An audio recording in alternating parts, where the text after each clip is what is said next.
What's up, YouTube? It is Sean of Inside Source TV. And I know it's been a good little minute, man, but we're back. So, what I want to speak with y'all today is about the history of NOPD corruption. Now, I already know what you're thinking, bruh. I already know what you're thinking. You're like, man, say, bruh, we don't want to hear no more about Lynn Davis. We don't want to hear no more about Annette Frank. But man, don't worry about that. Don't worry about that, cause I got you. I got you. So don't worry about that. But before we get into it, I would like to ask that you all like the video, share the video, and most certainly subscribe if you haven't already. Go and help us get in the algorithm, man. Get this video promoted. The first person that we're gonna focus on is Chad Scott. Scott was known as the White Devil to the people who dealt with him. And with a name like that, you pretty much get where this is going, right? So the thing about Scott is that he wasn't actually NOPD, but Scott operated out of New Orleans. But he actually has a history before that, though, a history that goes back to Houston. So Scott somewhat came to fame in Houston due to a run-in that he had with Jay Prince and Scarface. Now, to give you the short version of that one, see, what happened was that Scott was pretty much hell-bent on trying to set Jay Prince up for a drug conspiracy charge. Because, see, Scott felt that Rap-A-Lot Records was a front for a major trafficking operation, right? And so he really couldn't prove it, but at the same time, he felt that he would set them up for that. And he went about doing this for a long time, right? And it had gotten so bad, man, that Jay Prince actually went to Congress and they heard him. And it must have worked because Chad Scott was, relocated to New Orleans. And another thing about the Jay Prince saga is that Scott also tried to put a body on Jay Prince. Won't go into the details behind that one, but somebody was convicted for that body. But what Scott was trying to say was that Jay Prince was actually the one who made the call to have it happen to him. But of course, nothing ever came from that, right? Chad Scott is currently serving 13 years in prison on charges of official misconduct, including perjury, obstruction of justice, and theft. Now, that theft part, let me get into that right quick. There's a few different instances of theft on Chad Scott's part, but one that really made the rounds is Chad Scott got a drug dealer, somebody he had busted, got him to actually purchase a Ford F-150 truck. Now, of course, the drug dealer can't just go buy the truck and just hand it over straight to him. It doesn't work like that. So what Chad Scott did was the dude went and bought the truck, he had him busted, and then he falsified paperwork after the dude got busted and had the truck transferred over to him. Yeah, Chad Scott was doing stuff like that. Now, one thing about Chad Scott is that it goes a little bit beyond, stealing money, seizing property illegally. It goes beyond that with this dude, because one thing that he did also was that he would have drug dealers hop on the stand and lie on other people, basically getting them to perjure themselves. And there's a couple of instances where this kind of, false testimony led to some people being, convicted on bodies and ultimately receiving very long prison sentences. Now, as far as I know, Chad Scott didn't do any killing or anything like that. But in my opinion, when you hop on the stand and you get somebody convicted of a body and you get them sent away for life, to me, that's still, taking their life in a way. They're still living, but you still took their life in a way, in my opinion. Now, everything I just told you all is public record. Things that can be found on, various news websites and even on the government's own websites themselves. But I've spoken with people who dealt with Chad Scott firsthand. And the stories that I'm hearing, well, the ones that I can actually tell, the main one being that, see, Scott would come down to the prison and, he would get somebody out of there, pretty much put them up in a hotel for a few days, feed them good, get their hair cut and all that, right? But it was all in exchange for information. So on one hand, that's kind of how you knew who was out there running their mouth. You know what I'm saying? So stuff like that, man, to try and get information about the people, bruh. But let me say this right quick about that perjuring part to get somebody locked up on a body. Now, when you're a hustler, you pretty much understand that as a part of the game, you're gonna have police who try and shake you down and get money out you. That's just part of the game, right? And you accept that. But it's a completely different story to lie on somebody to get them convicted on a homicide charge and put away for potentially the rest of their life. That's different. But the whole shaking down part, getting money, most hustlers, you expect that. And when we talk about that perjury thing, it goes a little bit further than just hopping up on the stand in line. Now, while technically this may not be considered perjury, but a lot of Scott's activities had to do with framing people to get caught up on drug charges. See, there were times when, Scott himself may have had a suspicion about somebody, but he couldn't prove it.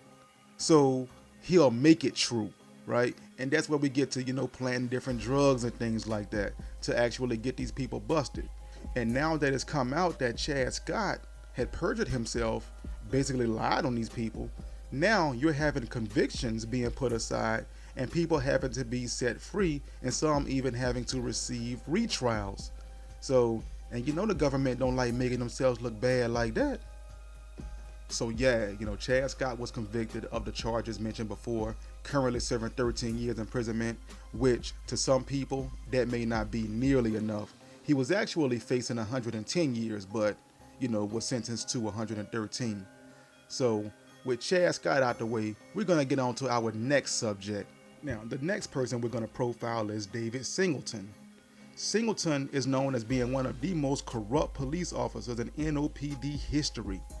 Singleton was previously convicted for selling cocaine for Richard Pena, and also he was alleged, and I definitely use the word alleged, to have delivered a rifle over to Richard Pena for,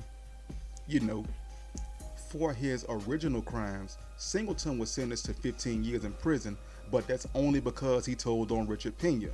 Otherwise, he would have gotten life just like the rest of them. Now, David Singleton was actually freed and got caught up again, about 2017. So same thing, got caught distributing cocaine. And so now he's facing a 10-year minimum prison sentence, actually 10 years to life. So let's get into a lot of what David Singleton was known for back in the day, back in the 90s. Just like I said about Chad Scott, much of what's been said about David Singleton already is actually public record and can be found online. But what we want to get into now is the actual inside source, the things that I've heard from people who actually dealt with him and who could tell you some pretty interesting stories about the dude. Remember the movie Training Day with Denzel Washington? Now, people I've talked to about David Singleton, they actually say that David Singleton was a real life version of Alonzo, aka Denzel's character in that movie. Now that's saying a lot, right? That is saying a lot. One story I heard was from a former hustler who told me how one day, he was riding and David Singleton pulled him over, right? And when Singleton pulled him over, he thought it was gonna be a traffic stop, like, okay, what I do wrong type thing, right? But Singleton knew who he was and he pulled him over. Man, this part gonna trip you out. Now he pulled him over to ask him, like, say, bruh, I'm selling brown now, right? I'm selling brown. I know you sell it. So I need some advice, man, on how to break, on how to break my work down and get it to be like yours, man, because the people say you got that good, yeah, you know what I'm saying? So I need that advice from you, bro. Now, the person who told me this was like, man, you talking to the police about that kind of thing, right? He's like, now he told him, but at the same time, it's kind of like, what the hell just happened here? You know what I'm saying? Type deal, So, that's one story. Now, another interesting thing that, Singleton was known for was like, one day he actually came to the hood. He had a list of all the police informants, people who was cooperating with the police around the hood. He actually came through there with a whole printout with these people's names on it and was passing it out to, the certain people and stuff.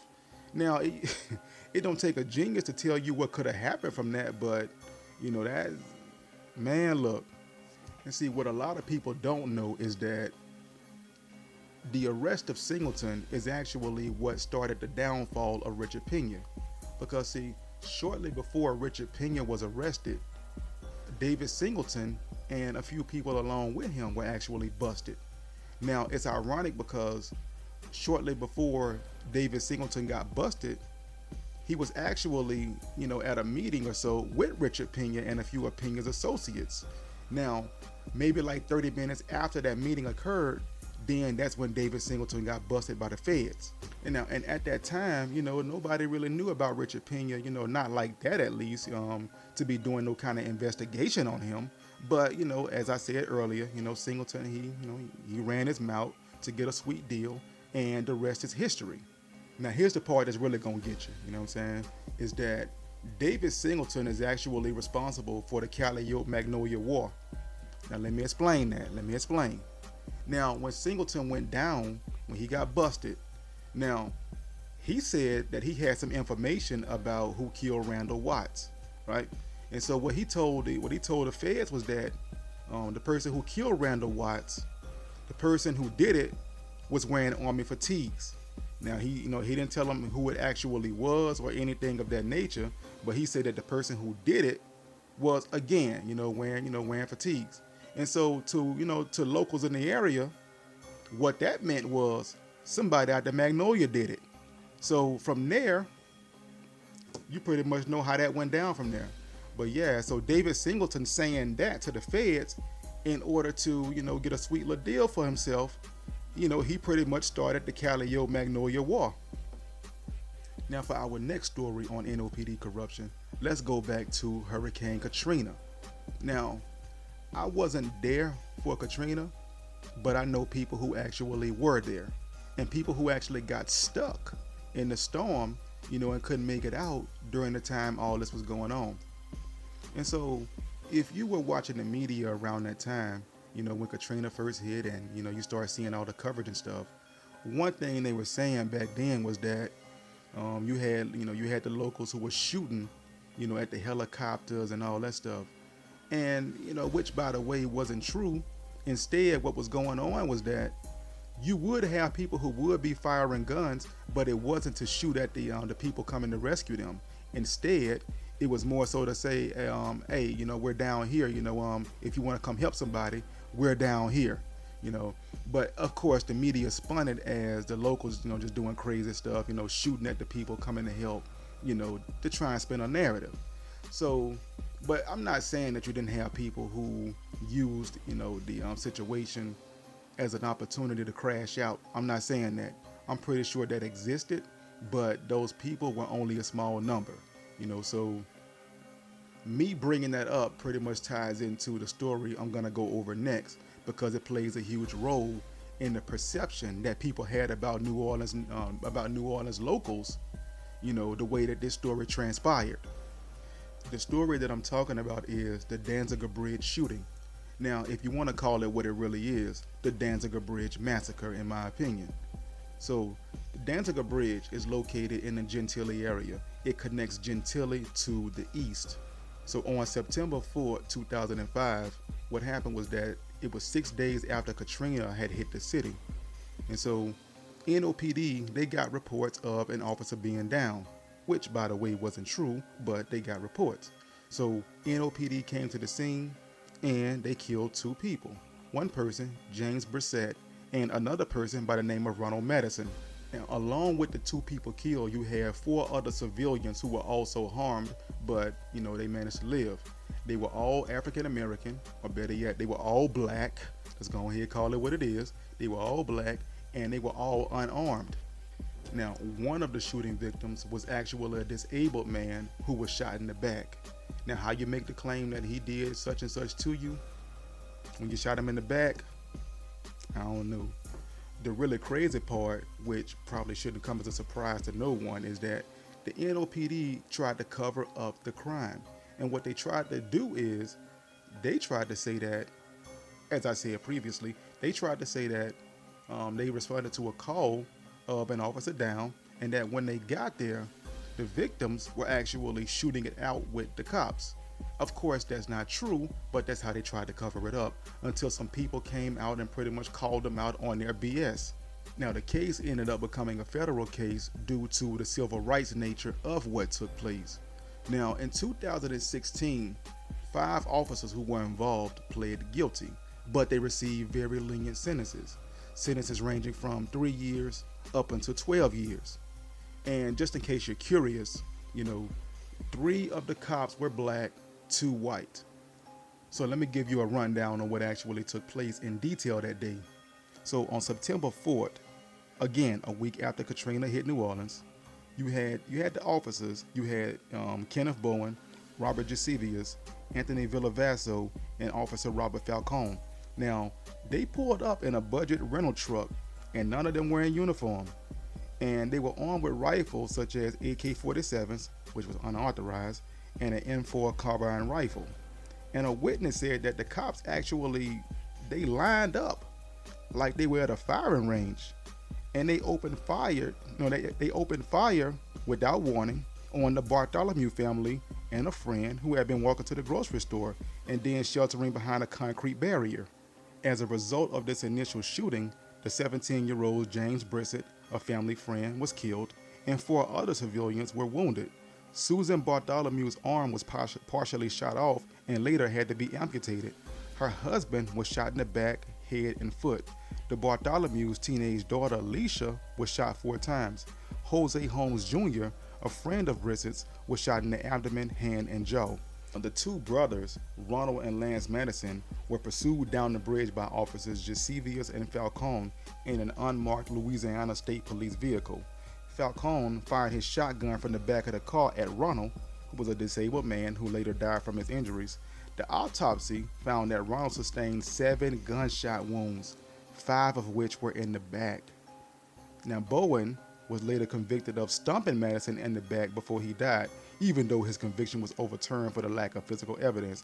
And we're going to get into that part right there as well. The overturning and, all the mess that ensued with that. No weapons were recovered at the scene, and both police and civilian witnesses testified that the victims had been unarmed. Later, investigation showed that some shots had been fired in the area by trapped residents attempting to attract the attention of rescuers. Now, what was I saying earlier?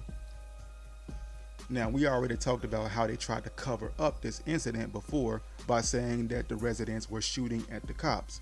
But you also had homicide detective Archie Kaufman, the lead investigator on the case. He was found guilty of conspiring with the defendants to conceal evidence to make it look like the shootings were justified. And this also included information for the official reports on the case. And you also had NOPD, Lieutenant Michael Loman, who also encouraged the officers to provide false stories about what had precipitated the shooting, and to also plant firearms on the scene. In early 2007, January to be exact, all of the officers involved were arrested, and they were charged with murder and attempted murder. Now, as far as sentencing goes, every defendant who was actually involved in the shooting itself, they plea bargained, right? And so you have sentences ranging from 38 to 65 years. And for Kaufman, the homicide detective who tried to help cover it up, he received 6 years. Now, you had some more people who were involved, kind of like behind the scenes and after the fact, who received some lenient sentences, for their role in trying to cover things up and so forth. But those who were actually involved, again, they received, what in my opinion were some, I know it sounds long, 38, 65 years. I know it sounds like a very long time, but I don't get why it wasn't life. Forget a plea bargain. Why wasn't it life? Which it should have been, in my opinion. All right, y'all, and that will conclude this video. I would like to thank you all for tuning in. And like I said before, if you haven't already, go ahead and subscribe. And like my boy Calliope say, like if you like, but it's all facts. You know what I'm saying? And I will catch you all on the next one.